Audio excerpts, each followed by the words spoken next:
Today, because America negotiated from a position of strength and principle, we have stopped the spread of nuclear weapons in this region. Because of this deal, the international community will be able to verify that the Islamic Republic of Iran will not develop a nuclear weapon. This deal meets every single one of the bottom lines that we established when we achieved a framework earlier this spring.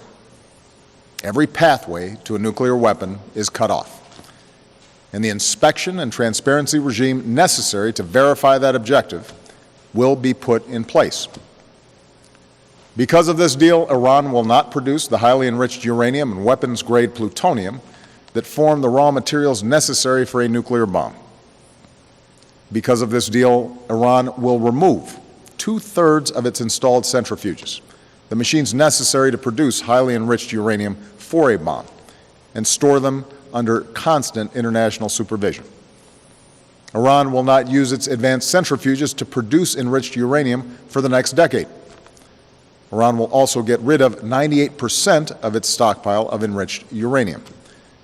To put that in perspective, Iran currently has a stockpile that could produce up to 10 nuclear weapons. Because of this deal, that stockpile will be reduced to a fraction of what would be required for a single weapon. This stockpile limitation will last for 15 years.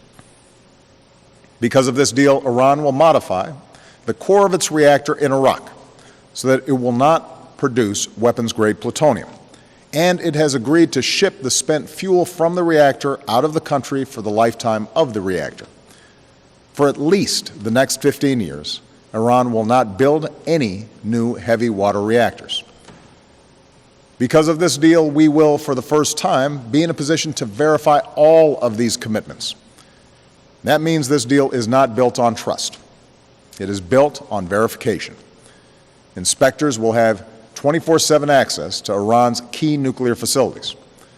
Iran will have access to Iran's entire nuclear supply chain, its uranium mines and mills, its conversion facility, and its centrifuge manufacturing and storage facilities. This ensures that Iran will not be able to divert materials from known facilities to covert ones. Some of these transparency measures will be in place for 25 years. Because of this deal, inspectors will also be able to access any suspicious location. Put simply, the organization responsible for the inspections, the IAEA, will have access where necessary, when necessary. That arrangement is permanent.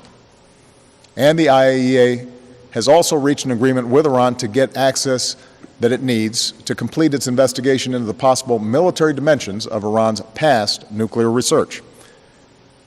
Finally, Iran is permanently prohibited from pursuing a nuclear weapon under the Nuclear Non-Proliferation Treaty, which provided the basis for the international community's efforts to apply pressure on Iran. As Iran takes steps to implement this deal, it will receive relief from the sanctions that we put in place because of Iran's nuclear program, both America's own sanctions and sanctions imposed by the United Nations Security Council. This relief will be phased in. Iran must complete key nuclear steps before it begins to receive new sanctions relief. And over the course of the next decade, Iran must abide by the deal before additional sanctions are lifted, including 5 years for restrictions related to arms and 8 years for restrictions related to ballistic missiles. All of this will be memorialized and endorsed in a new United Nations Security Council resolution. And if Iran violates the deal, all these sanctions will snap back into place. So there's a very clear incentive for Iran to follow through, and there are very real consequences for a violation. That's the deal. It has the full backing of the international community. Congress will now have an opportunity to review the details, and my administration stands ready to provide extensive briefings on how this will move forward. As the American people and Congress review the deal, it will be important to consider the alternative. Consider what happens in a world without this deal. Without this deal, there is no scenario where the world joins us in sanctioning Iran until it completely dismantles its nuclear program. Nothing we know about the Iranian government suggests that it would simply capitulate under that kind of pressure. and the world would not support an effort to permanently sanction Iran into submission. We put sanctions in place to get a diplomatic resolution, and that is what we have done. Without this deal, there would be no agreed-upon limitations for the Iranian nuclear program. Iran could produce, operate, and test more and more centrifuges. Iran could fuel a reactor capable of producing plutonium for a bomb, and we would not have any of the inspections that allow us to detect a covert nuclear weapons program. In other words, no deal means no lasting constraints on Iran's nuclear program. Such a scenario would make it more likely that other countries in the region would feel compelled to pursue their own nuclear programs, threatening a nuclear arms race in the most volatile region of the world. It would also present the United States with fewer and less effective options to prevent Iran from obtaining a nuclear weapon. I've been President and Commander-in-Chief for over 6 years now. Time and again, I have faced decisions about whether or not to use military force. It's the gravest decision that any president has to make.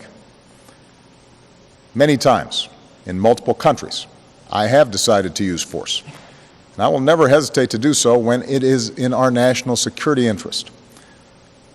I strongly believe that our national security interest now depends upon preventing Iran from obtaining a nuclear weapon, which means that without a diplomatic resolution, either I or a future U.S. president would face a decision about whether or not to allow Iran to obtain a nuclear weapon or whether to use our military to stop it.